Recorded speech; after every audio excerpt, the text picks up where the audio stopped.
Okay, good. Well, I don't know the way I should greet you guys. I don't know where different people are from, but I'll just say hello, everyone. It's my pleasure to be on this platform with you guys.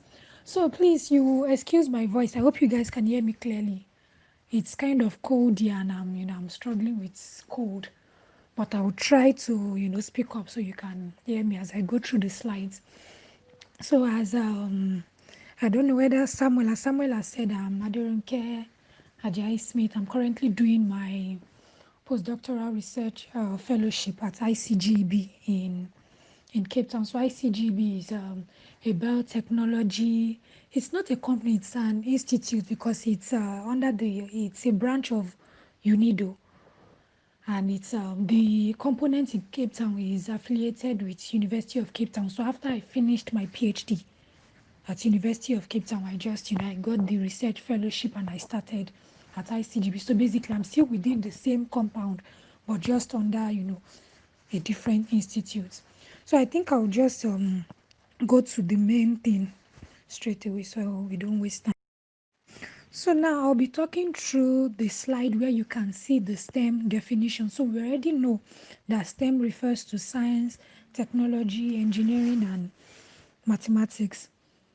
But if you can see some of the other boxes that I put around it, so that is just me saying that there are so those are some of the essential skills that a person in STEM should have. Apart from say you are a scientist, you want to know some of the scientific things, but regardless of the kind of STEM that you are in, these are some of the skills that you should have. So I will start from problem solving. So this just refers to the ability to be able to work quickly to make sense of a problem. So we are discussing something, you can quickly think of it. Oh, this is the problem in this situation. Identifying the problems and proposing real ways of solving it. You are looking at the problem, you are saying, okay, I'm proposing something, and you are not just opening your mouth to propose, you are thinking of an appropriate solution to that problem. And the next thing there is creativity. you know you are able to think of things that are out of the box. You are not just thinking the same boring things. You are thinking of new and interesting ways of doing things. So maybe there is a technique of doing something, but there are other techniques that you can use. So you don't just stick to this is the way we've been doing it. If you really want to succeed in STEM, you need to be able to think of creative ways that you can do things, other ways of doing it. And then moving on to inquiry skills, you need to be able to ask the right questions. What is the why? Even when you are reading, publications, because if you are going to succeed in STEM, especially as it relates to research, you need to be able to ask the right questions. You are reading a publication, regardless of where the publication is from. You should be able to say what is the why. What problem are they trying to solve? You need to be curious. You are going somewhere like, but why? Even in engineering, oh, why does it have to be this way? Or why can't we do it this way? Why can't we make it more interesting? So those are some of the things. And finally, not finally, okay, critical thinking. The way when we're in, okay, well, I'm still in the educational system, but let's just use the example of, when you are doing maybe your final year defense, the questions that your lecturers are asking you, they are not there to be your friends, and they are not even there to attack you, but they want, they are thinking critically, some things that you might have missed. So why did you do this? You are trying to understand, they are trying to dissect everything critically, evaluating things, analyzing information deeply, tackling things critically, looking at everything. Why did they use this method?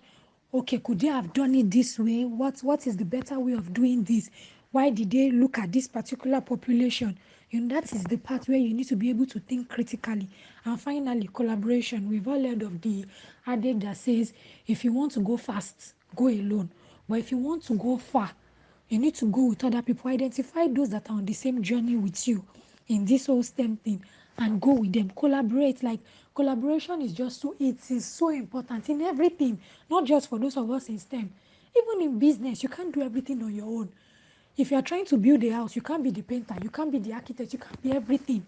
You need to do this with other people. If a person wants to build a house that will be solid, you need to bring other people on board. And that is the, one of the skills that you need to have in STEM. Like, you must be able to work independently, but saying I'm able to work independently is not the best. Yes, it is good, but you need to be able to work well in a team to be able to achieve a common goal. So, okay, we've said that all of these are important in STEM, but how does this now relate to, to succeeding in research? If you're, these are some of the skills that you should have. If you have some of these skills, how do I know you have it if I've never met you before? And this is where the issue of writing a very, very good proposal will come in.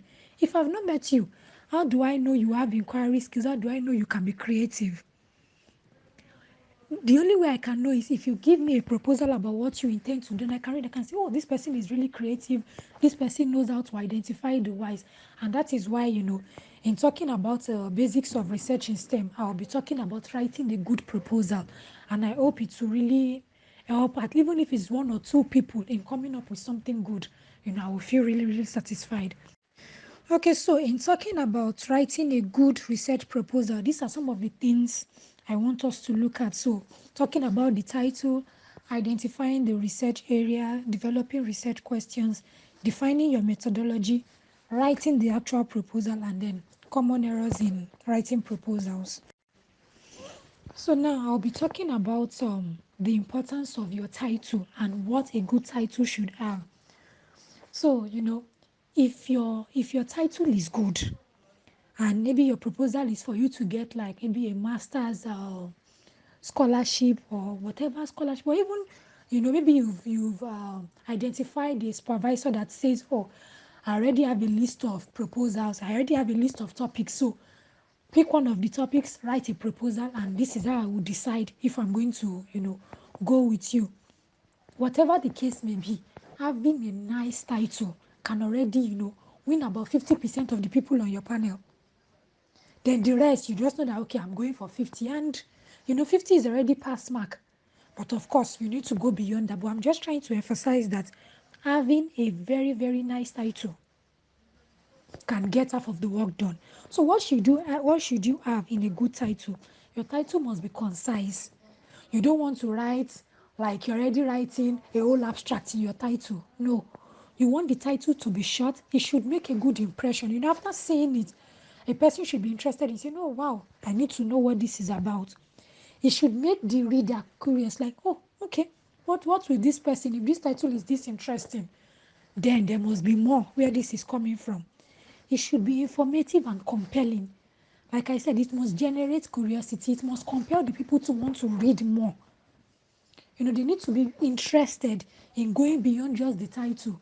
We all say, oh, don't judge a book by its cover, don't judge a book by its title. But many of us, when we are trying to buy some books, it is the title that will either draw us to the book or take us away from buying the book. And it's the same thing with writing a good proposal.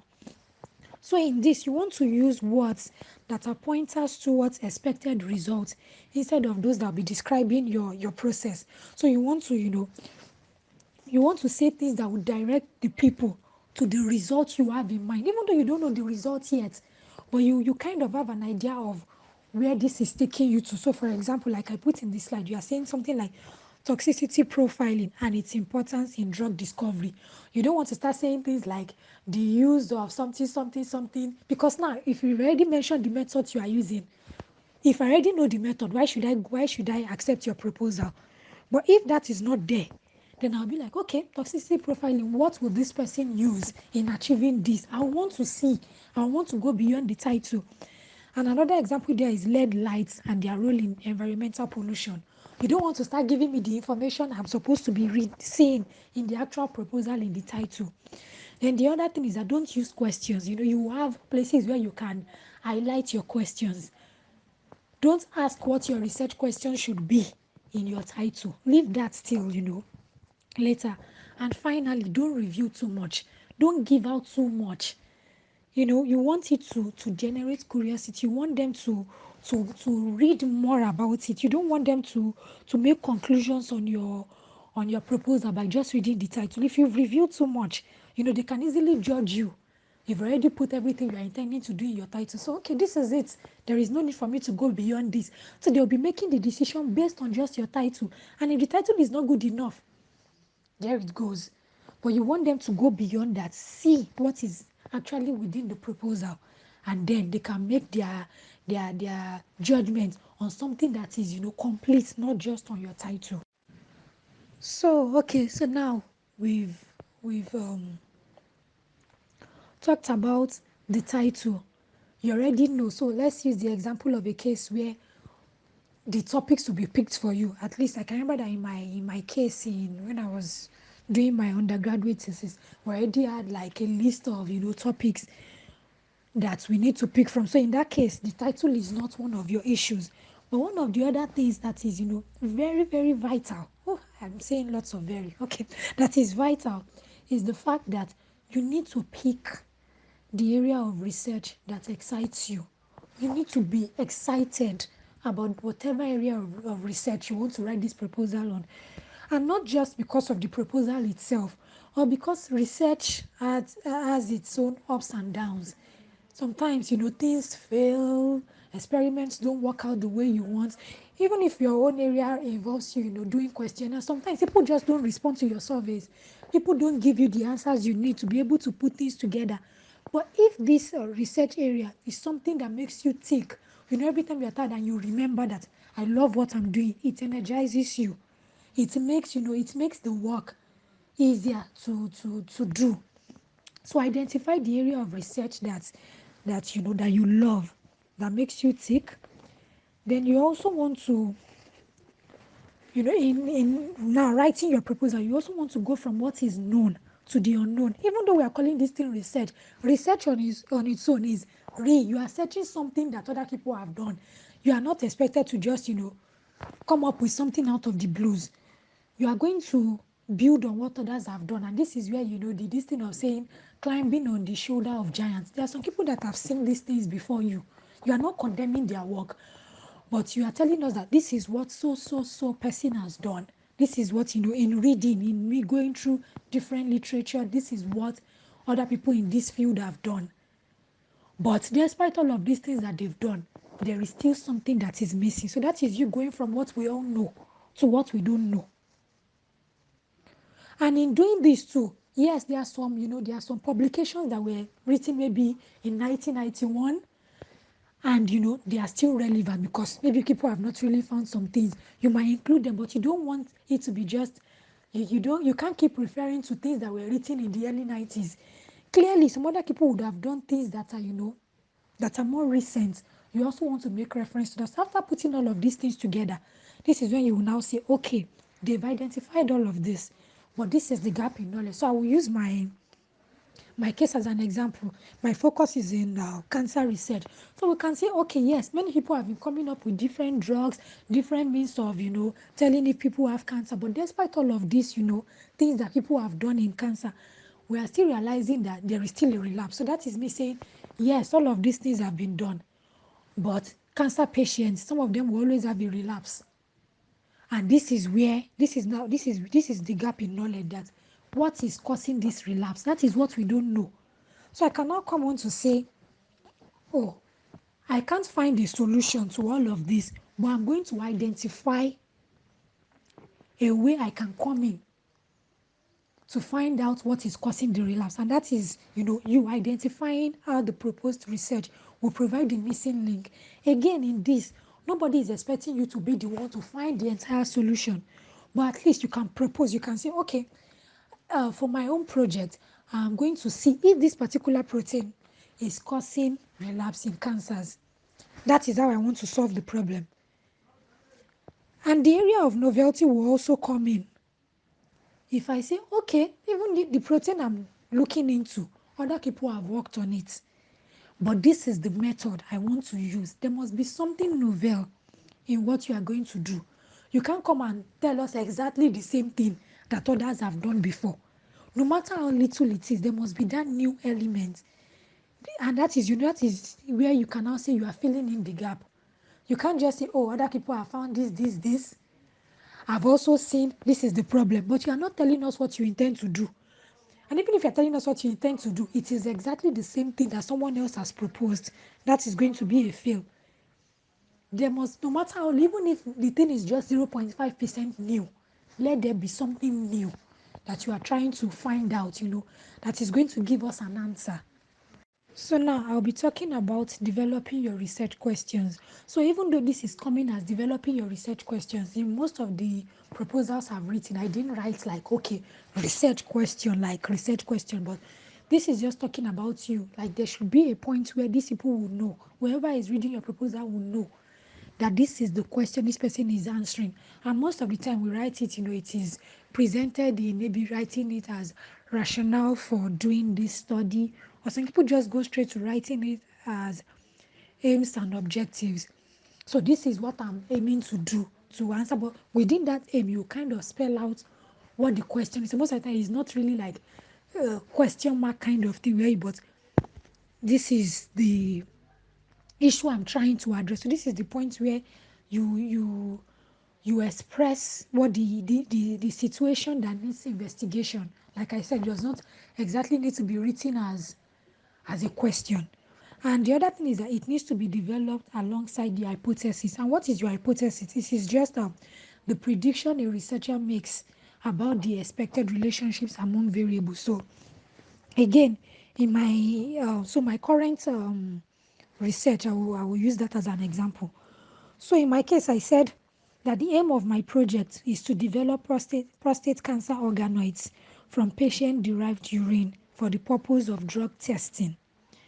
But then my hypothesis now says that, and this, okay, so I said this aim is now dependent, it is based on the hypothesis that cells from urine samples obtained from prostate cancer patients can form organoids. So you can see I already mentioned what my aim is, and this my rationale is coming from the fact that I have this hypothesis that if I collect urine from patients that have prostate cancer, there are some cells that have been shed into this urine, and from those cells I will be able to develop a prostate cancer organoid.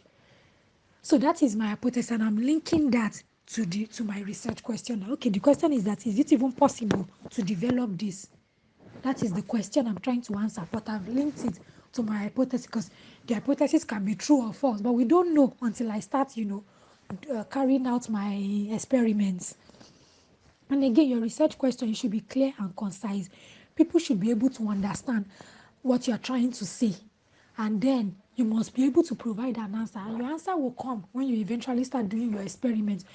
When you start, highlighting the methods you intend to use.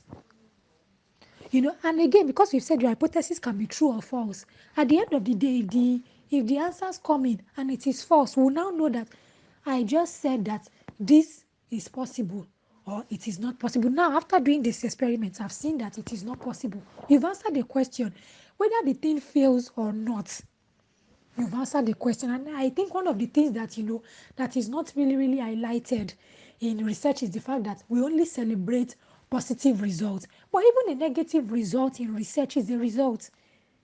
At least somebody knows that this is not the way to go about it. So either ways, whether it works or it does not work, you've given an answer to your research question. So back to the research question, you want to state the variables, the population that you'll be looking at. In the example I gave, I was talking about prostate cancer patients. So we should be able to know what you are looking at, so to speak. If you are looking at, okay, let's say maternal child and maternal deaths, we already know that you are looking at pregnant women. Somehow we should have an idea of what population you are looking at. Don't just let it be abstract. From looking at your research question, at your aims and objectives, we should know, we should have an idea of what you'll be looking at. And it should start, we should start thinking of, okay, this might be the methods this person will intend to use. People should start having an idea of where you are going. So after you've identified you've written out your aims and your objectives, you've mentioned the rationale of your study, why you intend to do this study. The other things whoever is reading your proposal will be looking for will be your research methodology. So you've told us about the problem, what others have done, the problem you are trying to solve. How do you want to go about it? Will it be theoretical or practical? Not everybody will have to go into the lab. Some people will, at some point, some people will have to, maybe have surveys, and sometimes everything comes together, you know. And that is, talking about your research design. Even if your work will require you to do procedures in the lab, you need to mention these procedures. How do you want to go about it? You know, in short forms, you're not, you won't be mentioning, in my case, cells. I don't have to start writing, then I will take 10,000 cells, everything. But the major things that I'll be doing with these cells, I need to mention. If you'll be doing surveys, mention it. That I'll be doing surveys, I'll be doing interviews, I'll be using questionnaires. You just need to mention it. And you also need to mention why you will be using those methods or surveys to be able to get the response of patients to these drugs, how they feel after taking these drugs. You need to mention, and you can say, okay, I'm doing this survey because it's only a patient that can tell how they respond to something. You need to also give us the rationale behind you choosing this particular procedure. If your work does not require you to do survey, you need to, okay, we will not be doing survey. This is what I'll be doing. This is the reason why I'll be doing it. Again, you need to mention your population. This is I'm looking at a population of uh, African men, only black African men that that have prostate cancer. Or I'm looking at only Nigerian men. So it does not matter the number of people from Africa. I'm only looking at Nigerian men because I want to see how aggressive this prostate cancer is in Nigerian men. Tell us. You need to mention the sample size because we need to know. You can't say, oh, I looked at 10 men and based on the results of 10 men, I can boldly say that all the men in Nigeria are prone to having prostate cancer. No, your sample size needs to be correct. So this is where, building up statistics. Hey, I think I kept on talking at some point, so I don't know where I would have lost you guys, but I will just quickly go through this again.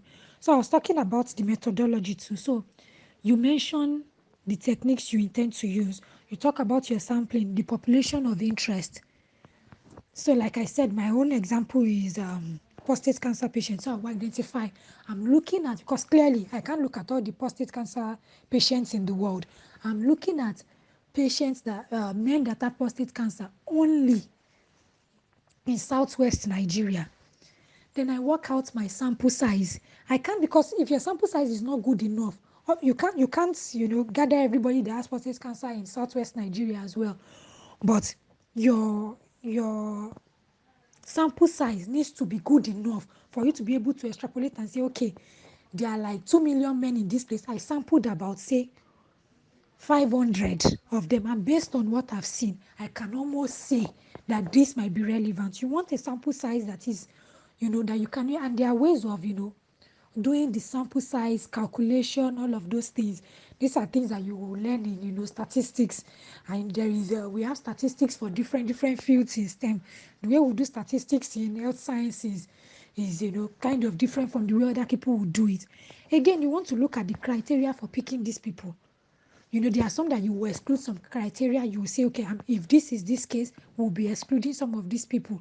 And if this is the case, we'll be including some of these people. So I can say, okay, in looking at prostate cancer patient, anybody that has diabetes, I'm removing them. Or anybody that already has a history of prostate cancer in their family, I'm removing them because I want to look at people that just develop prostate cancer sporadically that we can't even trace. It's not because of genetics. So I'll be removing people that already have it in their genes. They will interfere with my study. You need to state that. And you also need to mention the technique of collecting your sample. We need to know. Then data analysis is very important. So when you've gotten all of this, how do you want to analyze your data? Because sometimes if you analyze your data the wrong way, the result might be there, but because you've done your analysis the wrong way, it might not give you something significant. You need to know the right kind of, statistics for analyzing your data. And I just put in the slide some of the statistical tools that we can use. There is SPSS, there is Excel, there is GraphPad Prism. I think GraphPad Prism you can actually get, free somewhat. I think you can find a way to get it free because I'm using one on my laptop. That is the one and of course Excel. I used to think that Excel was so easy, but there are so many things that Excel can do for us that we don't even know. Some of us just use it to do graph. There are so many things that you can analyze on Excel.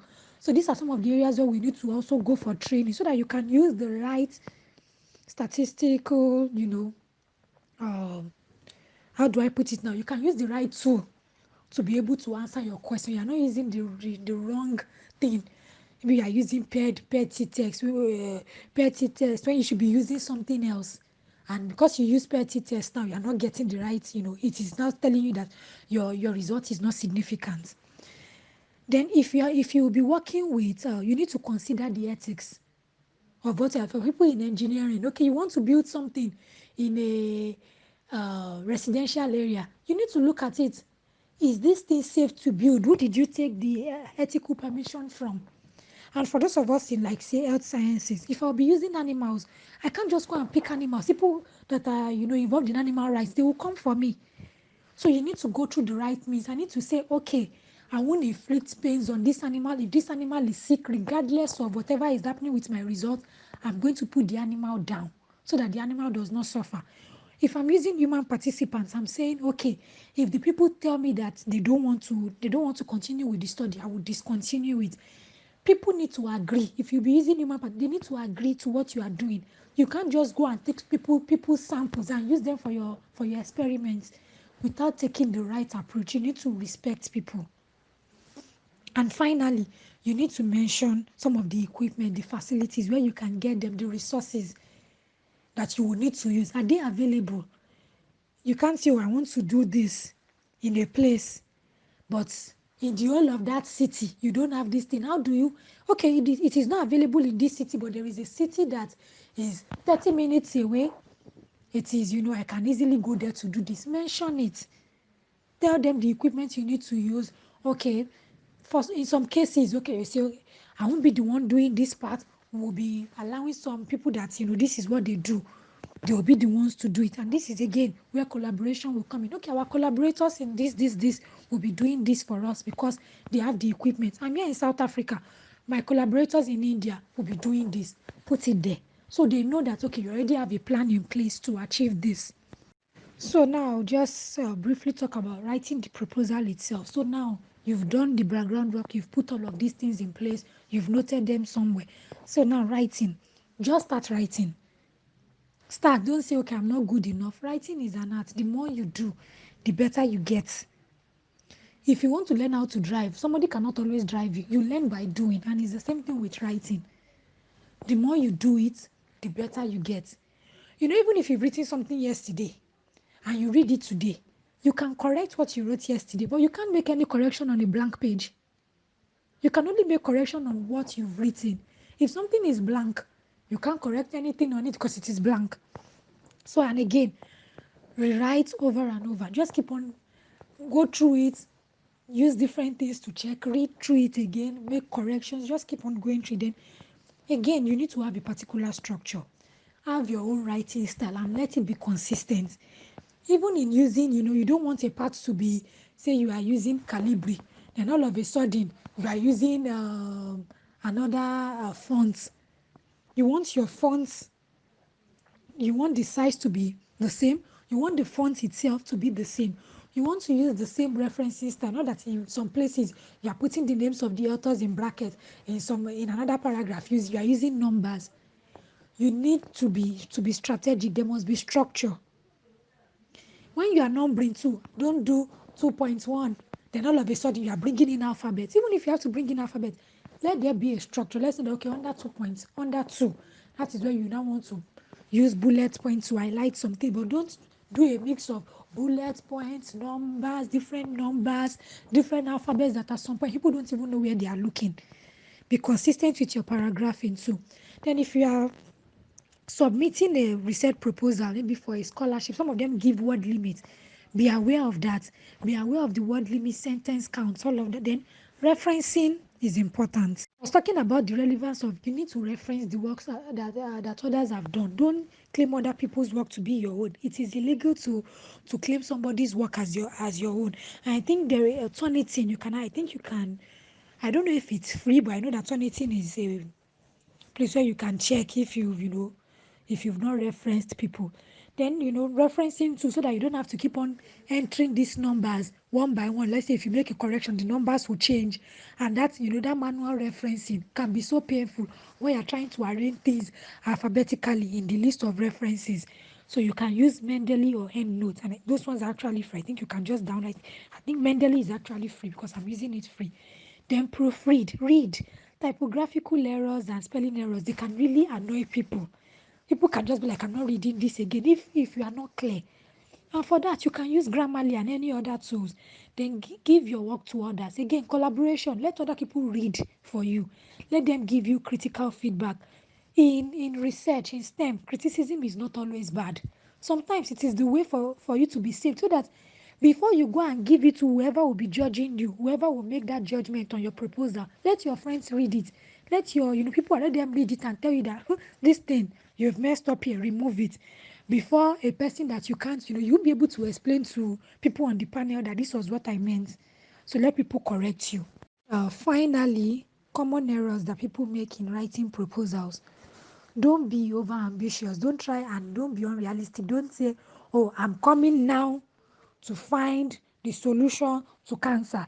I'm going to try on every single type of cancers. There are so many cancers that even I don't even know. Every time we keep realizing that, oh, there's cancer of this too, there's cancer of that too. Don't come and say, no, I'm trying to find a cure to every kind of cancer. I'm trying to bring electricity into Nigeria once. What part of electricity issue do you want to work on? Tell us that and move. Mention your study population. Let us know the population you are looking at. We know you are not looking at everybody in the world. Who are you interested in? What are you interested in? Mention it.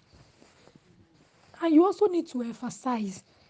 Make sure that the rationale for doing this thing is clear. Let people know the problem you are trying to solve. Don't let them just keep on looking at, okay, great method, great this, great that. But what is this problem this person is trying to solve? Don't let them get confused. Let it be clear. Again, grammatical errors, it annoys people. When we read some of those things, maybe some books, and we're just like, too many errors, you get tired of reading it. Because you find out that you are busy correcting the grammar, you are losing the actual message. Don't use inappropriate vocabulary. Don't be typing things in shorthand in proposals. Just to be saying KK, all those things that we do. Not in proposals. You must, and that is why I discourage people from writing. Even in sending text messages to your friend, try to write properly so that you don't get, because in research, we do lots of writing. So try to, practice writing very well so that you're already used to it. It is something that you're already used to. You are no longer writing thought as THOT. Because if that is the way you are used to, that is how you will write. And because this is the way your brain is used to, when you are reading yourself, you won't see some of these things. And there is only so little that some of these things like grammar that they can do for you.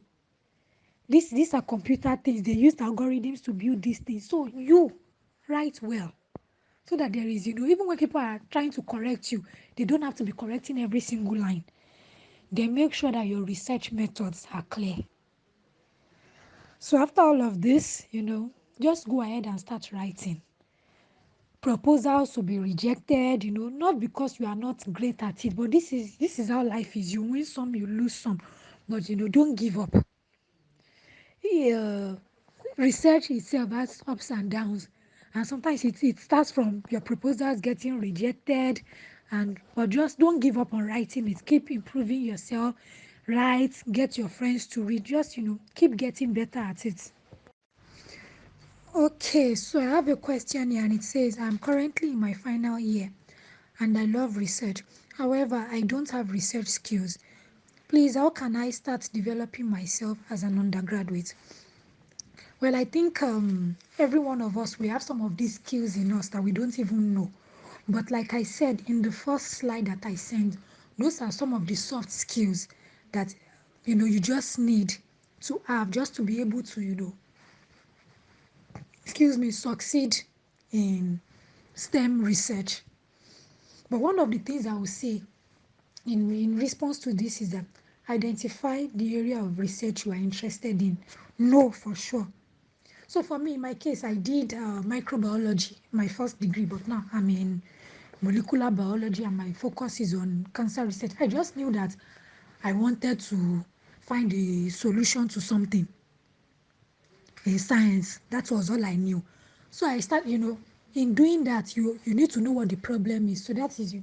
So for that, some of the skills I would say you should start focusing on is for you to start reading.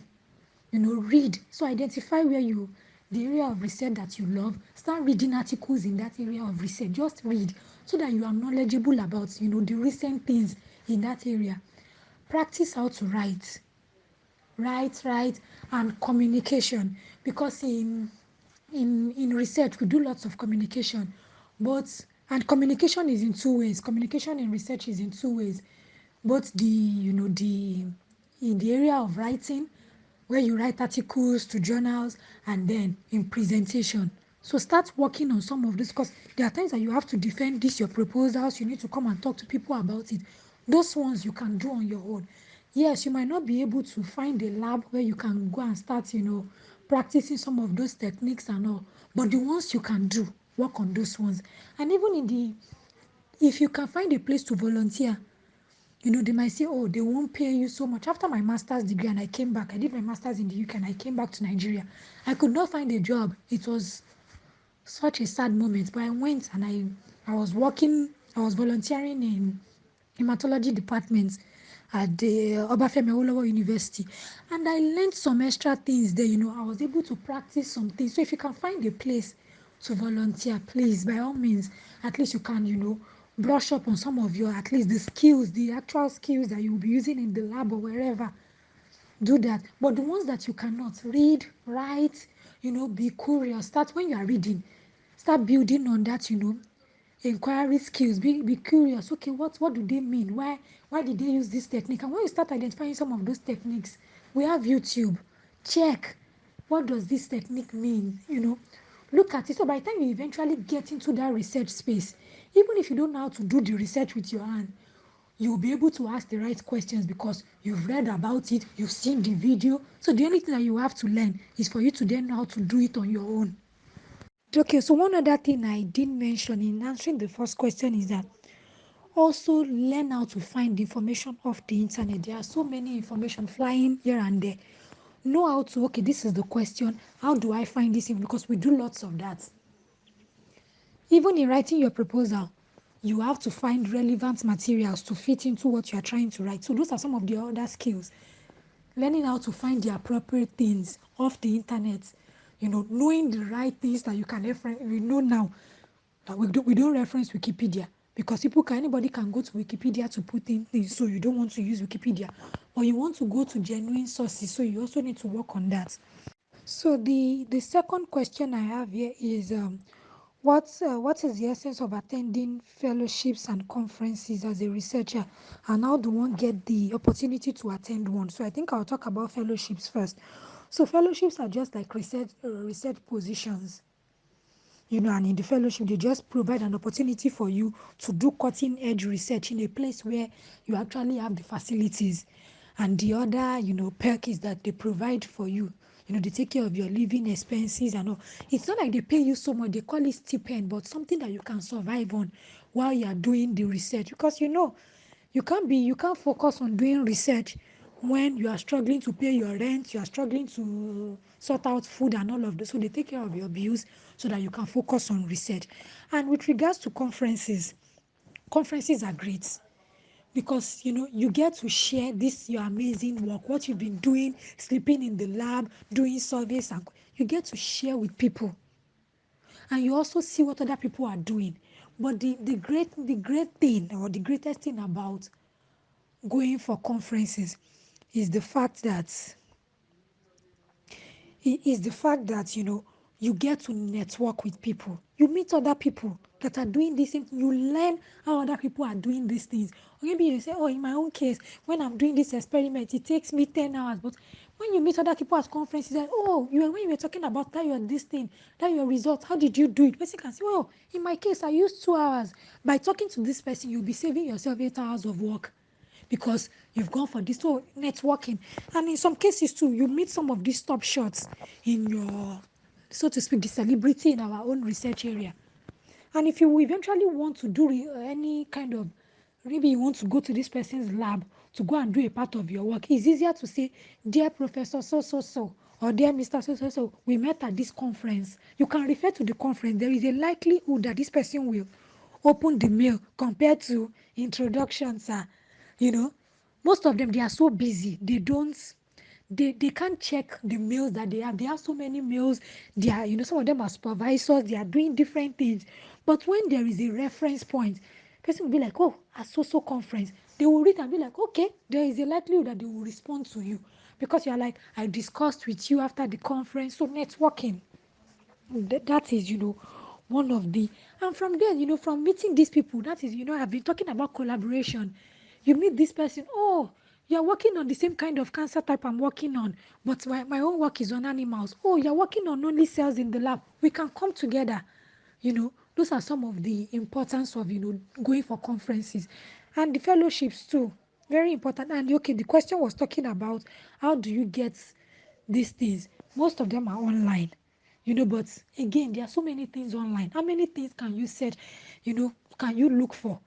Until I came to South Africa, I didn't know about ICGEB. So that's why networking is very, very important. The age where we are not just using internet for Facebooking and for Instagram. No, LinkedIn is a tool. Meet people, network. Okay, this person is working here. Oh, is there any fellowship? Ask questions. That's how you will get some of these things. There are so many opportunities that I did not even, some of them, in fact, somebody was telling about a fellowship about 2 weeks ago, and I was like, I've never heard of it, because you can't hear of everything. So you need people that are in the same circle with you, that can give you information. Information is key. So okay, so to the third question, you are a postdoctoral fellow at ICGEB Cape Town.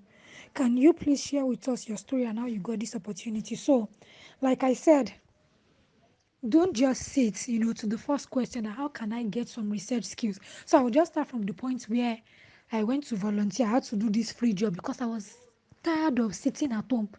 So even though it was painful, as at that time in the lab where I was working, I was the one with the highest educational qualification. Yes, the others, they had the experience because they were already working with patients. So at the end of the month, when people are getting salaries, I'll be sad. But I was learning things from them too. So while I was in the lab, one of my friends in the lab, then I was telling him that I've been trying to get a PhD position. I reach out to these supervisors, they don't even respond.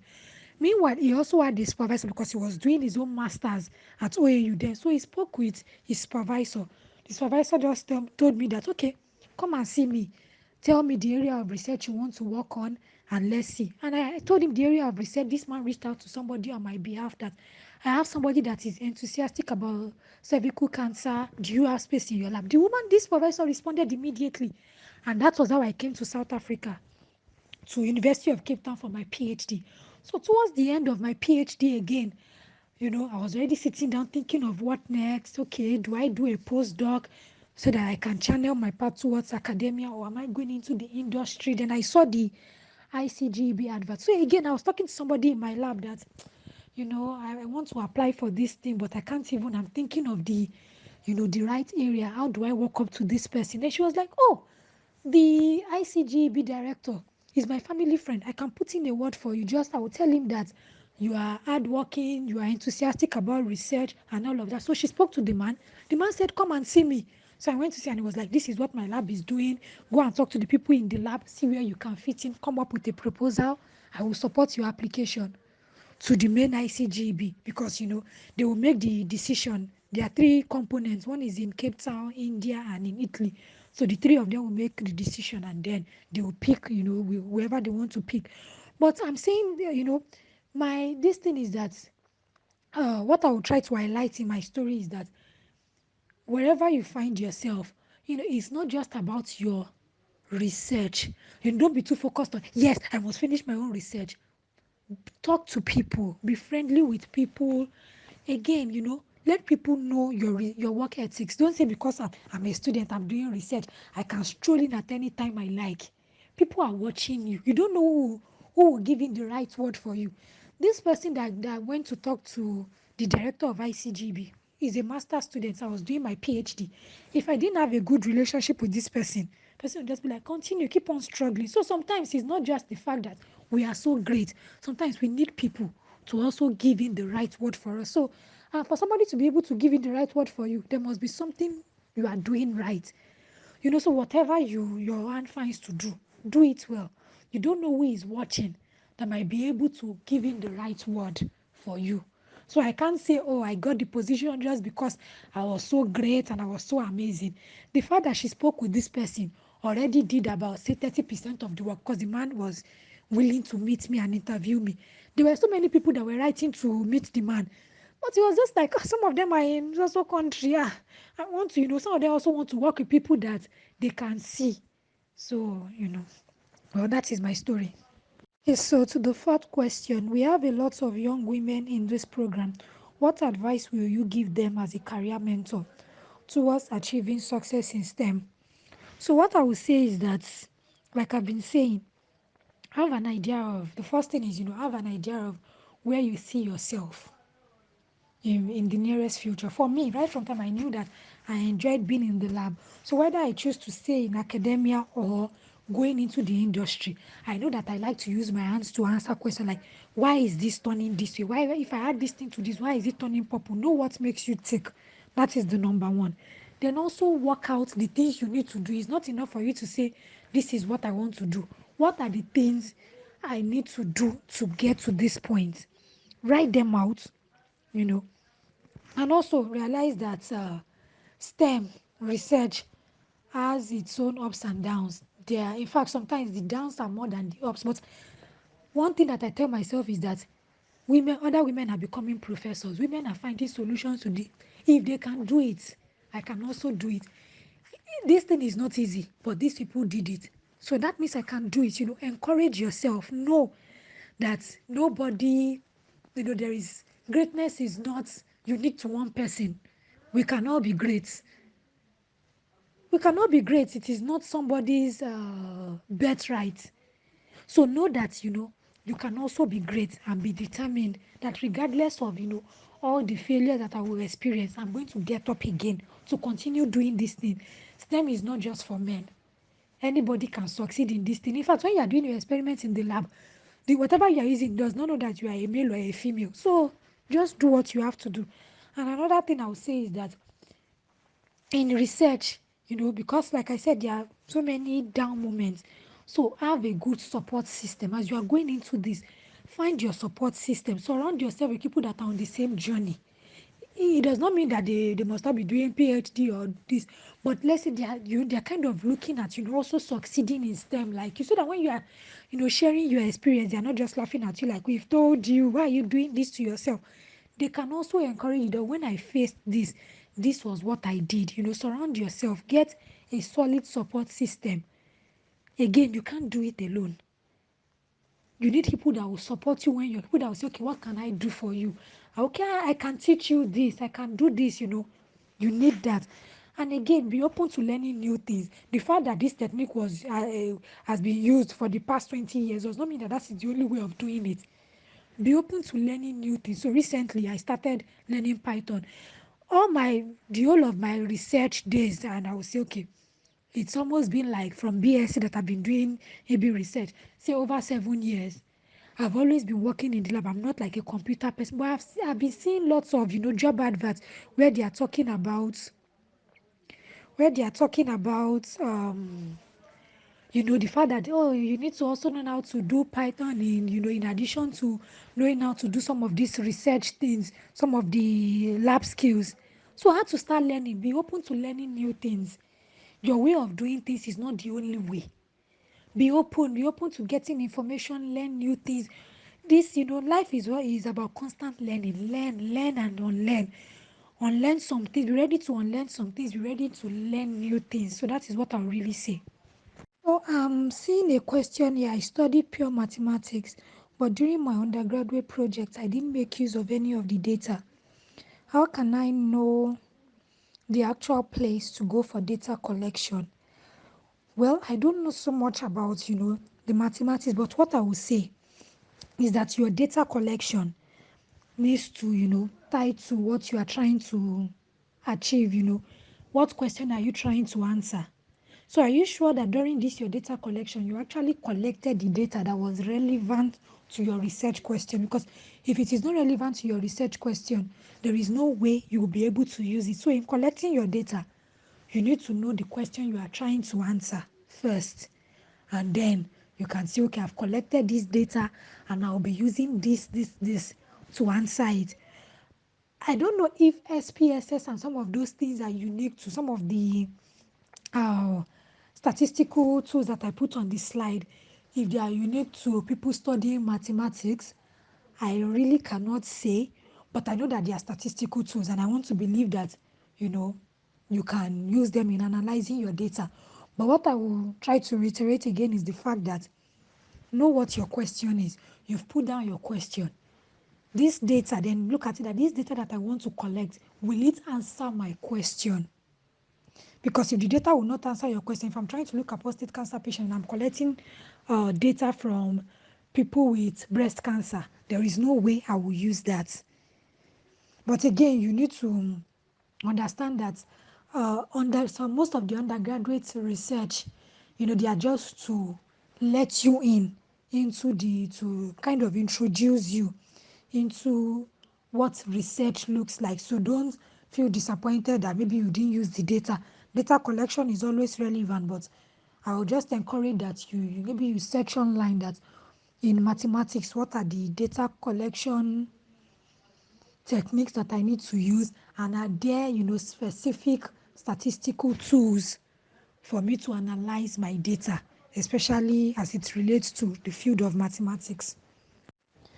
Okay, so I have two questions here. What if, as an undergraduate, a topic I love is not one of those presented to me for selection? So like towards the end of the previous voice note, I said something about the fact that at the undergraduate level, they just want you to know about, doing research. So you might not really have an option there, but just try to make the most of it. Learn the important things about doing research, about writing properly. You have to write about, making inquiries. Just develop yourself through this thing, even though it is not so enjoyable for you. You have a goal. The goal is to finish this degree, and this is one of the things that you need to finish the degree. So just do what you have to do, as painful as that might be. Just do it. It will be much more difficult because you don't enjoy it, but get people that are serious minded close to you, discuss with them, look for people that might be interested in that. Let them also help you through. Make use of, use people to your advantage. Talk to your friends, read things in that line, just so you can achieve the aim. And the second question is it possible to pick up interest in research at any point, especially during graduate studies?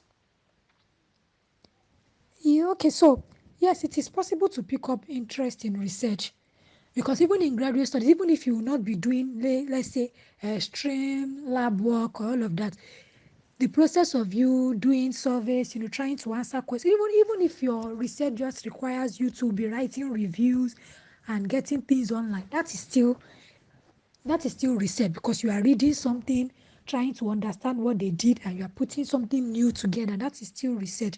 But I'm also thinking that maybe this question also means that, is it possible for you to pick up an area of research that you'll be interested in during graduate studies? Yes. So in some cases, some people will just tell you that, okay, tell me what you would like to do as it relates to what I'm already doing in my lab. Come up with something. Some supervisors are that flexible, so you'll be able to do something that interests you at that stage. But most of the time, I realize that most supervisors too, they already have what they are looking at. They already have what they are interested in. So in that case, you will have to find somebody that is doing what you are interested in. So you don't just go for this person because this is what is available. Just look around. Make sure that they have what you are interested in, or they have a fraction of what you are interested. At least there is something that will interest you in what they are doing. Then you can choose to work with them.